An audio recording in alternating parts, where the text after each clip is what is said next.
What's going on, guys? This is Spence. Yes, this is Evan, and we're here with the RM Show English.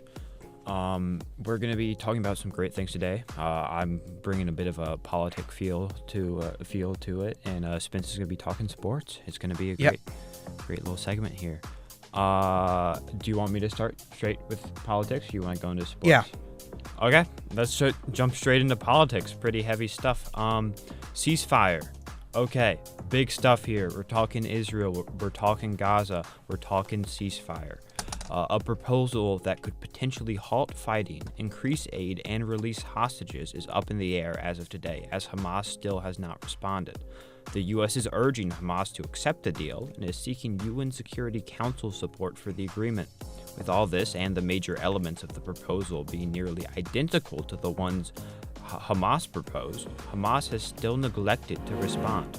The deal essentially consists of a 6-week fighting stoppage, the release of some hostages, daily deliveries of 600 trucks of aid for Palestinians, and further talks that aim to end the conflict. Even with all this, and a promise from Israel to agree to the terms in return, the deal remains unimplemented. We can only hope that some agreement can be reached, so hostages can be returned and fighting can stop, because no matter what your views are, all we can hope for is some form of peace. I would agree with that. Obviously, both sides have done bad things. I tend to more slightly side with Israel, but I think this would be a good thing. Just stop the fighting, stop the war, because in general, peace is a good thing. You don't want wars. No matter what side you're on, war is generally bad. Yeah, I couldn't agree more. I think there's been a lot of polarization. Absolutely. I'd say, and I think that just getting a ceasefire would really help everybody just take a step back and try to focus on peace, which is really the most important thing. Yeah, I'm not so optimistic that this is going to happen, but fingers crossed, hopefully it does happen. I'm with you. Fingers crossed. You really need something like this at a time like this. So, yeah, we're just going to have to wait and see. If in other news regarding sort of historic disputes, South Korea and North Korea have all had some tensions rising, as South Korea recently suspended an agreement that helped reduce tensions between itself and North Korea. This suspension allows Seoul to resume all military activities along the border. This is no doubt somewhat due to the North Korean balloons that recently dropped feces and garbage on South Korean streets and other public areas. North Korea claims this action was simply retaliation to the acts of a human rights activist in South Korea who did a similar thing but with anti-North Korean pamphlets. The number of balloons sent by North Korea is estimated to be around 1,000, and the South Korean government fears for the safety of its citizens. These actions could mark the nail in the coffin for the Comprehensive Military Agreement Act, which aimed to stop border provocations. The act has been struggling for years, but this might finally end it for good. I know you have a lot of opinions on North Korea. North Korea is a dictator, elitist country. They don't let their people do anything. This should not happen because we should not have South Korea doing business with North Korea if North Korea is going to continue all their communist, Marxist garbage by just staying away from the rest of the world. Kim Jong-un says, you can't know anything. We are a state-run government. It's absolutely terrible what North Korea does. This should not be happening, and the South Korea should not be doing this. North Korea should either not be involved in this with South Korea because of North Korea's evil policies, unless North Korea actually changes, but they never will because Kim Jong-un is still in power and the Kim dynasty is still in power. And do you know in North Korea, you can't even criticize the leadership or else you go to jail. Imagine that. You know, no, here in the U.S. we love to criticize leadership. Imagine going to jail for criticizing Biden or Trump. Just imagine that. Yeah, no. Half the country'd be in jail. It is crazy, and I think that when you had the human rights activists, what had this started is send over anti-North Korean pamphlets trying to educate the people of North Korea, and this is the retaliation. I feel like that shows how fragile they are, as they can't even have the truth kind of seep in, which is, it's terrifying. Really, it is scary, but we really have to hope that things can maybe take a turn for the best. Just like with the ceasefire, it's really hope is what it is. Yeah, gotta hope the Kim dynasty goes away. That's the only way, because that's not going to happen unless the Kim dynasty goes or something happens. Yeah, drastic change is needed. I'll try to lighten things up a bit here because that was a little bit in the dumps. But on a more positive note, Nigeria's main labor unions have suspended a supposedly indefinite strike in hopes that a new minimum wage agreement can be reached. This strike was set on by an inflation crisis that worsened an already poor cost of living situation in Nigeria. Nigeria's two largest unions, the NLC and the TUC, shut down the national grid and grounded many flights as a result of their strike. However, later on Monday, the unions and the government met up to finally discuss minimum wage. In the talks, the government made it clear that it was open to a higher minimum wage than the current 60,000 naira a month that is currently in place. TUC President Festus Osifo claims that the meeting was extraordinary and says that they will continue negotiations. This could mark a significant turn in just the whole cost of living battle in Nigeria, and if this is able to be implemented, I do believe that it could spread to other countries around. Yeah, if we're gonna hire minimum wage, obviously we have different views on a lot of things. If it's higher, you can have problems, but like obviously in Nigeria, it's so low, the conditions are so bad, it would be a good thing to increase minimum wage. Now, this is the problem with like worldwide minimum wage, because if you implement worldwide minimum wage, it just hurts the people here in America. Yeah, no, but just to put this in some perspective, 60,000 naira, which is what is currently the monthly minimum wage, is around 40 USD. So $40 for Americans? Yes, a month. So that is, the cost of living is lower in Nigeria, but is still abysmal. When you had the inflation crisis, right, it became it was just plummeted. And Nigeria already had troubles with cost of living, and this is just making it so much tougher on its citizens. So I think this is just great all around. I don't know about you, but I think in general, like, we obviously things should be more affordable in general.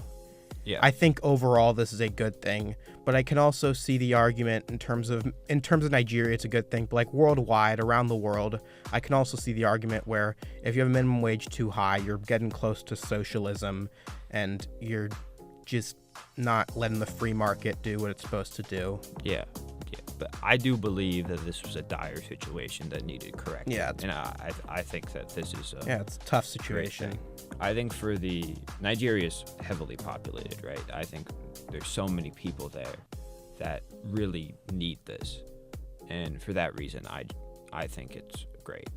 Yeah. I really do. And I think it signifies something that people are ready for change. Yeah. So let's come back home a bit. Let's come back to the U.S. and let's talk about the border, the southern border, not Canada. Yep. So Biden is currently prepping a executive order that would severely limit the number of asylum seekers. So this order will essentially shut down the border once the weekly average of daily encounters reaches 2,500. This means that the order will take effect immediately, as averages are currently exceeding that with ease. In order to do this, Biden is using the same act that Trump utilized for his highly controversial Muslim ban, or that's what people called it, because it was immigration and travel restrictions on 7 predominantly Muslim countries. Many believe that this order is Biden taking action after his bipartisan border bill was rejected. In regard to the upcoming election, which everybody seems to be talking about now, Trump has made it clear that if he is reelected, he will resume his hardline border policy, which is signified by his zero-tolerance policy for illegal crossings. In short, the border remains a hot and important topic in U.S. politics and will no doubt affect the outcome of the election. Absolutely. Joe Biden's border for the first 3.5 years of his presidency has been a complete disaster. I mean, millions of people are crossing. It's like 5 times more people are crossing the border under Joe Biden than during the Trump administration. Obviously, I think this is a good thing that Biden's trying to fix it, but you can't ignore the first 3.5 years where, things just were going awfully, and we don't even know if this is going to go through. Maybe Republicans might not want to do it because of electoral votes in election year. Yes. I will say one thing, though. Even though that Biden's border was letting a lot of people, I do believe something people don't talk about is he did do a good job on limiting the amount of drugs that were getting in with that. I mean, I don't know about that. There's been a lot of drugs into the border. Yes, but there always is, but there's been a slight decline. I mean, I guess that is a good thing. Despite the amount of people going up. So it's really... But, I mean, people are having housing. The housing crisis is unbelievable. Like, big cities are letting immigrants in to their houses, forcing people to have immigrants into their houses overnight. That is completely not fair, and that should not be happening. Well, I think that when you have a country like the U.S. who really does try to play almost the cop of the world, right? And they're going out and they're trying to help everybody. I believe that you have to give people their right to seek asylum. I guess, but at the end of the day, the people who have a house should not have to live with immigrants if they don't want to. Like, would you want immigrants to live in your house or just live in unoccupied spaces? Because if they illegally cross the border, if they're an illegal immigrant, they should not have housing unless they buy it or it's free. And I'm for like building houses, affordable housing, but if people should not be forced to house immigrants, and especially like immigrants being given more privileges than a lot of American citizens. Like, the border, like, you don't have to be a registered voter or anything. Like, you can just vote. That's what a lot of the Democrats are trying to do. That's what Biden's trying to do. I think that this just shows the vast difference in the polarity in the whole debate surrounding the border, because you, from what I can tell, seem very against letting more immigrants in. And as I believe, I take a stance where I think that we should let as many in as we possibly can, because I think they're people and they're people who need help. And I come from a family who immigrated to this country. We were not from here originally, and I'm very thankful for that. And I believe that if other people can have opportunities in this country, we should let them, because I think that's what makes our country so great, is that we take in people from everywhere and they work together and they make this amazing country here. Of course, and we are a country of immigrants, and I support legal immigration. People who come into this country have a registered ID. I support that, and I support people wanting to live their best life here in America. I support that. But we also shouldn't just let anybody in if we don't know who these people are, and just have it just invaded like it has been under the Biden administration. Like, have you seen New York, Texas, all these cities? Like, Texas is sending them to New York, and Eric Adams is saying this is absolutely ridiculous. I mean, and he's a Democrat. Like, yes. Well, some people believe that's more of a political tactic to send the immigrants to more liberal cities to punish them almost for how they're voting. That's fair, but like, we shouldn't just let anybody in. No, I don't believe there's many people saying we should just let everybody in, but until it's easier to be able to legally immigrate, I think we have to go easier on people that do it illegally, because there's a reason why the everyday person who just is bringing their family over is trying so hard to get into the U.S.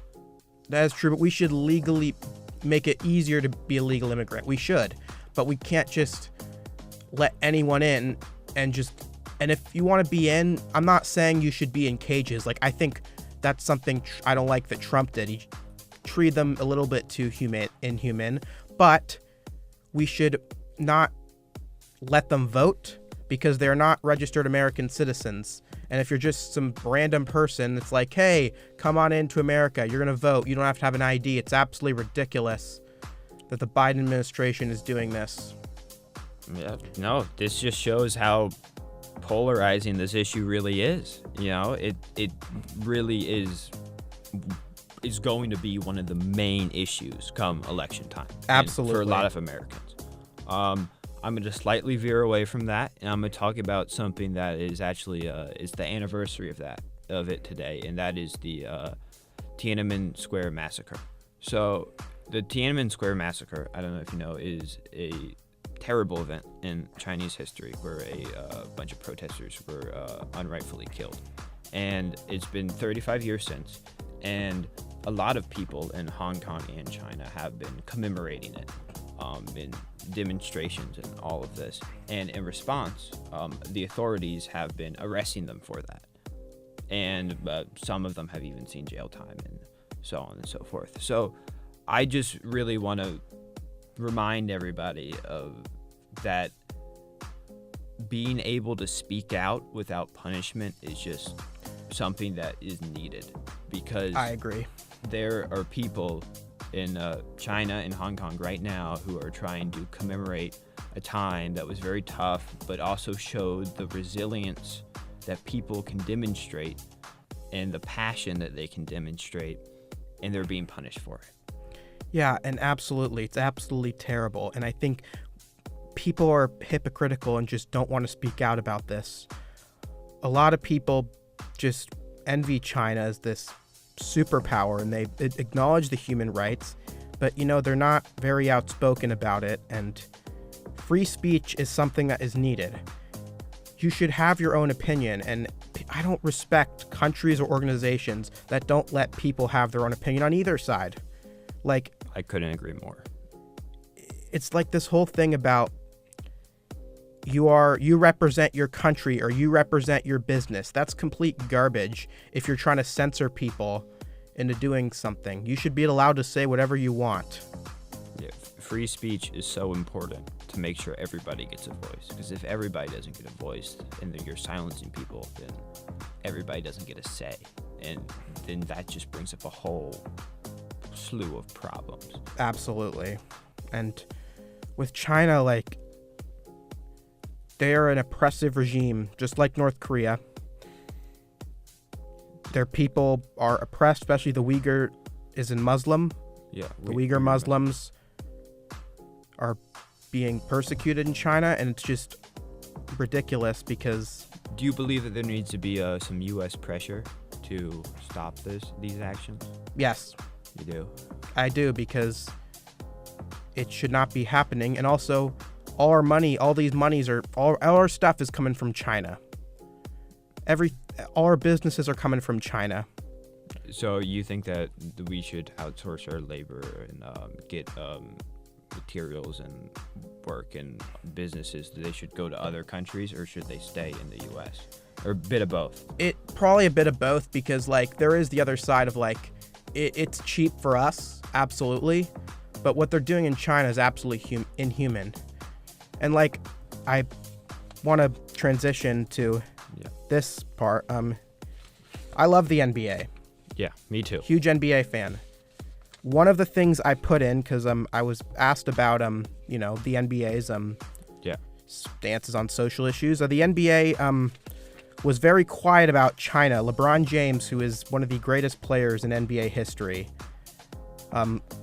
said Daryl Morey was uninformed because he called out the genocide in China. And it's interesting because the NBA, they've been very active. They were very active on social issues in America, but in China, they've been very quiet. And this goes for a lot of companies as well. And I think it's very important that for like the people who consider themselves woke or social justice warriors or whatever, a lot of them are very silent on China. A lot of them just talk about America. They're very silent on foreign things. The same thing with like the Palestine people, like the wokes, like the queers for Palestine people. It's like, do they even know if you're gay or transgender in Palestine, what happens to you? You get persecuted. I mean, the people who are woke, they only focus on injustices in America, and they don't do anything to solve real problems. They're just whining and complaining about stuff. I think that does have some truth to it. I do think that a lot of times people get caught up in the performance of activism rather than the actual acting of activism. And I think that gets very dangerous because if you want to see change in the world, you can't just talk about it, right? You have to take action. And I think that goes back to the NBA and a lot of these companies where they're going out and the NBA did a big thing with in Black 2020, Lives Matter. Yeah. It pissed off a lot of people. It made a lot of people very angry. But at the same time, as someone who did support that cause to some degree, I didn't feel like they actually did anything. I feel like they just put up some posters. And that's upsetting to me because I want action. I don't want just posters. And I think that a lot of that happens when you talk about these businesses, like you were saying, are almost virtue signaling. I think that it's performative to a degree. Absolutely. And I think if you're going to be so performative, it's like, if you're going to be so performative, at least I feel like it's so towards one side. Like, companies are not performative towards people on the right. They're really performative towards progressive causes, and they want to seem super progressive. Like, they give some money, sure, but like, they don't actually do anything like worldwide. They're just doing it because they think it's good for business. The NBA, they tanked in the ratings during the bubble. The finals were absolutely like the lowest rated finals. And featured LeBron James, the biggest star in the NBA. I know it's competed with football season, but the NBA kind of backed off it after that, and there's not been a lot of politics going on in the NBA, and I think that's why a lot of people have started to come back to the NBA. Yeah. No, one thing, you mentioned the finals, and I can't help but not mention that the current NBA finals are coming up very soon. Thursday is the first game. Yep. I'm super excited. Oh, yeah. The Mavericks and the Celtics. Who do you think wins the series? Ooh, that's a tough one for me. I really like the team that the Mavericks have built, but I think just the sheer firepower of Boston is just going to overwhelm them. I think they win in 6 or 7. It's tough because on one hand, Boston's the more well-rounded team. Oh, for sure. You got Tatum, Brown, you've got Holiday, Derek White, Porzingis, your starting five. Al Horford off the bench, he can be a good starter, and he did that when Porzingis was hurt. But the Celtics have had the easiest run to the finals I've ever seen. Probably even easier than the bubble Lakers. People always joke about the bubble Lakers. I mean, it's because they played Miami without Jimmy Butler. Cleveland did not have Donovan Mitchell, and then Indiana did not have Halliburton. They pretty much got a easy ride to the finals. So this is really the first test for them, and the only test they're going to have. That's true. One thing that scares me with Boston, from what the eye test of just someone who watches a lot of basketball, is when I see them run their offense, it seems like they just give it to one of their guys and just let him go to work, which is good occasionally, but I feel like they don't have a fluid team that works together. It really feels like they have 5 great guys. Yeah, I can see that as well. I do get weird vibes to the Celtics. I've gotten weird vibes to them all year. I'm like, they're really good. Like Jason Tatum, he's a star player. Is he the elite, like Luka Doncic, Nikola Jokic, Giannis level player? I don't think he is, and I know that's going to make Celtics fans mad, but Jason Tatum is the easiest job of any star in the NBA. Is Jaylen Brown, Holiday, Derek White, Porzingis. That's your starting 5. All those starting 5 could be all stars, like in a year. Oh yes, for sure. While Dallas, they have 2 players, Luka and Kyrie, and a bunch of role players. Like P.J. Washington, I like P.J. Washington. I love P.J. Washington. I love Daniel Gafford. I love their role players. Absolutely. But they are role players. Yeah, no, they're not the stars that Boston has. Boston has Kristaps Porzingis, and the Mavericks have Daniel Gafford. So it's not quite on the same level. Yeah. I saw something that, like a post online that said, like, you should get a role player from the Washington Wizards to make the NBA Finals. Because, like, the last 8 years there's been, like, role players in the Wizards in the finals. Like, KCP on Denver last year. Dwight Howard and the Lakers. Remember when Dwight Howard was on the Wizards? Yeah, no, that was not a good stint. And then, of course, you got both starting centers were played for the Wizards last year. Porzingis for Boston, Daniel Gafford for the Mavericks. No, and talking about Maverick centers, you had Lively there, who's giant. Young. Yeah, he's young rookies. You had young players. I mean, there's a lot here. Luka is only, 24? Is that right? I think he's 25 or something. 24, 25. Lively's a rookie. I mean, Jason Tatum and Jaylen Brown aren't very old either. They're like 26, 27. I mean, I think these teams would be around for a long time. No, yeah. This is the finals we could see next year as well. Absolutely. It really is. And I think that's what's so exciting, is that this is really a preview into the future of the NBA as the LeBron Jameses and the Steph Currys get older. And Kevin Durant. This is what we're going to have. We're going to have the Jason Tatum and Luka Doncic, showdown. And I'm excited. Oh, absolutely. Denver won last year. Yeah. That was a bit of the new era, but like this is the first year where the they had to market guys not named LeBron James and Steph Curry and Kevin Durant and all those guys, because ESPN, they've been covering LeBron Warriors nonstop for 20 years. Yeah. Warriors last 10 years. But now that LeBron went out in the first round, the Warriors didn't make the playoffs. Durant and the Suns were swept. Mm-hmm. You have to market these new teams. And Luka and the Mavericks, they aren't exactly a new team, but Luka has not been marketed the same way LeBron and Curry have, and maybe that has something to do with the fact that he's European. But a glimpse into the future of the NBA is this finals, and Anthony Edwards is a part of that too. Although he struggled in that Dallas series, he's definitely a part of that. He's very young. He's 22. Yeah, no. He's got a lot of good years left, and that's exciting. I'm sure that's something in the Western Conference, Luka versus Anthony Edwards, that you're going to see. Still got, and then the Thunder, of course, with Shea and Chet and Jalen Williams and those guys. It's very exciting. I'm very excited for the future of the NBA. Oh, yeah. And then, how does Dallas win this series? You need Luka and Kyrie to go off like they have. Speaking of that, I don't think you ever gave who you think is going to win. I think Dallas wins in 7 just because I just have a feeling. I don't know. Just a gut feeling. I feel like the Mavericks are a team of destiny. Last year, the Mavericks didn't even make the play-in tournament. Remember when they traded for Kyrie? They're 4th in the West, and everything was a complete disaster. It fell apart. They didn't even make the play-in tournament. They were 11th in the West. They had a losing record last year. No, that's true. I kind of forgot about that. I will say one thing that this reminds me of is it's a European guy playing for the Mavericks at borderline MVP or MVP, goes up against a super team. It reminds me of Dirk versus the Heat. It does. And for that reason, though I am picking the Celtics, I do understand why you would pick the Mavericks. I think it's just history repeats itself. No. Yeah, and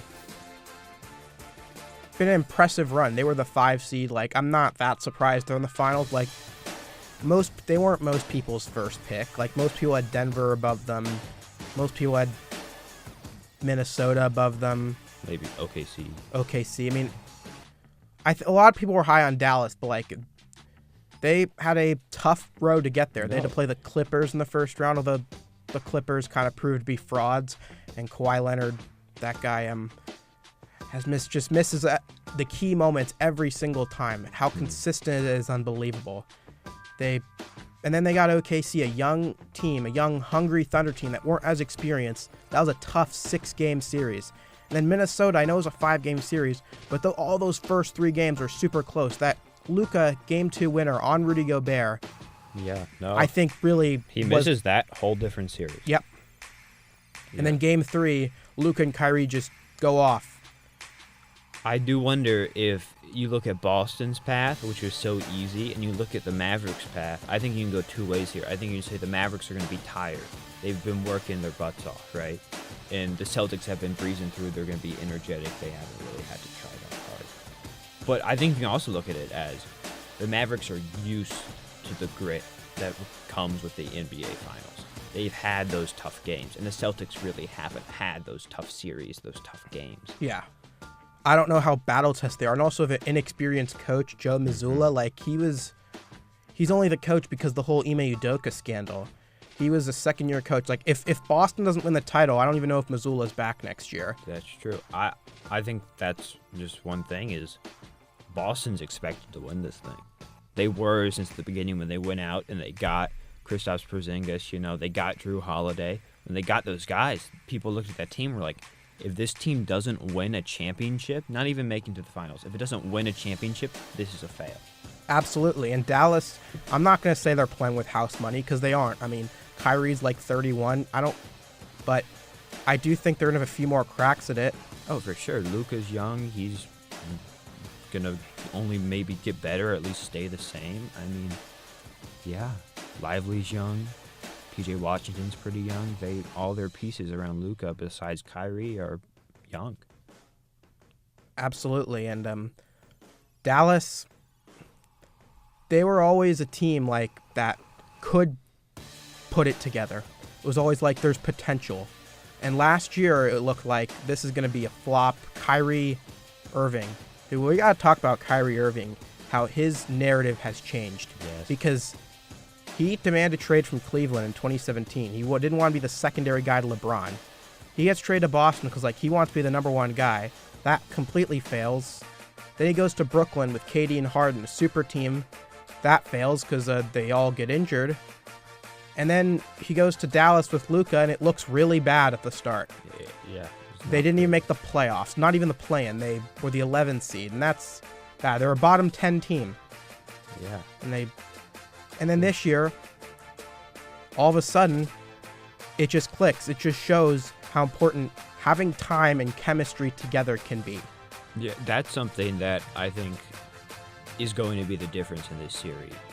I think this series really tests how much chemistry matters in sports because you have a Boston team that I think has little to no chemistry. They have a bunch of great players, but they don't gel, right? They don't work together. In this Mavericks team, which has had a couple of years, and they picked up PJ Washington at the deadline, they picked up Gafford at the deadline, I think they gel. I think this Maverick team gels really well.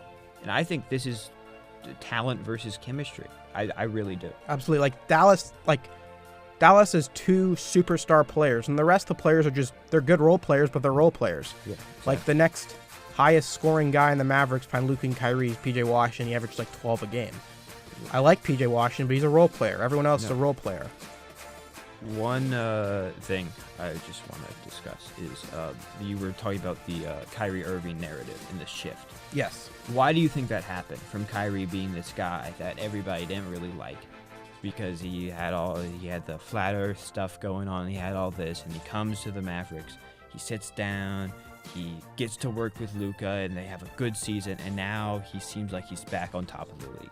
Why do you think that happened? think he felt like this was his last chance. If this didn't work out in Dallas, what would he have? In the offseason, not many teams were interested in Kyrie Irving. There were not much interest. Dallas just kept him back because, hey, we'll bring Luka and Kyrie back and see what happens. There wasn't much expectations how bad it was last year. People thought it'd be better, but, most people had Dallas as, a team on the bubble in the West, a possible 7 or 8 seed. And then they exceed expectations in the regular season. It gels very well. And then they just gel extremely well in the playoffs, and they get those right guys the deadline to fit those pieces, like PJ Washington, Daniel Gafford. They're role players, but you need those types of guys to make it to the finals. Look at the Phoenix Suns. They have this great, or supposedly great, big three. They don't have any good role players. They have just guys who are just picked off the street on minimum contracts. That's other than the big three in Phoenix. I don't think Beal is good enough to be considered in a big three anymore. They just had guys picked off the street, and that's why they got swept. You need those depth guys that can fit in their roles very well. Like the Lakers in 2020. They had LeBron and AD. They also had those really good depth guys. And then they blew it up for whatever reason, got Westbrook, and they haven't been the same since because Lakers management, I don't know what they were doing, but It's questionable. No, the Lakers are questionable. Always. One thing I just want to ask before we wrap up here is who you mentioned that you think the Mavericks are winning in 7. Who is your final MVP? Luka. Luka, hands down, no Kyrie. Probably Luka, but it could be Kyrie, absolutely. But you think probably Luka. Yeah, but I think Kyrie in Boston as well in the finals. That's a very interesting narrative. He's going to get booed. How is he going to respond to that? Is he going to play well, or is it going to get to his head? That's going to be interesting as well. So you think that he could crumble a bit? But He could. at the end of the day, you're saying Mavericks in 7, Luka Doncic is your finals MVP. Yes, I think it'll come down to the wire like a Game 7, like last-minute classic finals, and I think the Mavericks win it, and Celtics fans will go home upset. But we'll see. Yeah, we'll see. This was Evan and Spence, and we're signing out. On the Roger Muntu Show English. Yep.